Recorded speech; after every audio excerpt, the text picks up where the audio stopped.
If I were the devil,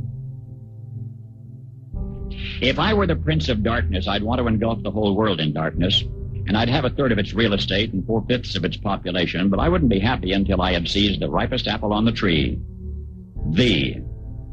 So I'd set about, however necessary, to take over the United States. I'd subvert the churches first. I'd begin with a campaign of whispers. With the wisdom of a serpent, I would whisper to you as I whispered to Eve, do as you please. To the young, I would whisper that the Bible is a myth. I would convince them that man created God instead of the other way around. I would confide that what's bad is good and what's good is square. And the old I would teach to pray after me, Our Father, which art in Washington. And then I'd get organized. I'd educate authors in how to make lurid literature exciting so that anything else would appear dull and uninteresting. I'd threaten TV with dirtier movies and vice versa. I'd peddle narcotics to whom I could. I'd sell alcohol to ladies and gentlemen of distinction. I'd tranquilize the rest with pills. If I were the devil, I'd soon have families at war with themselves, churches at war with themselves, and nations at war with themselves, until each in its turn was consumed. And with promises of higher ratings, I'd have mesmerizing media fanning the flames. If I were the devil, I would encourage schools to refine young intellects, but neglect to discipline emotions. Just let those run wild.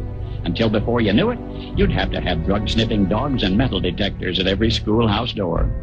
Within a decade, I'd have prisons overflowing. I'd have judges promoting pornography.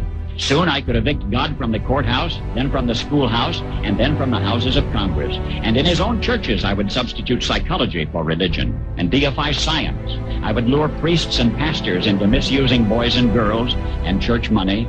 If I were the devil, I'd make the symbol of Easter an egg and the symbol of Christmas a bottle.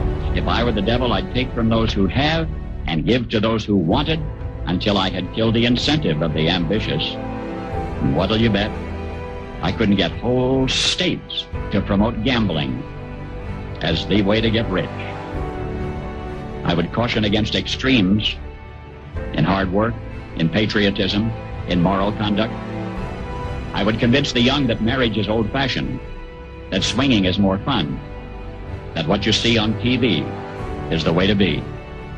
And thus I could undress you in public, and I could lure you into bed with diseases for which there is no cure. In other words, if I were the devil, I'd just keep right on doing what he's doing.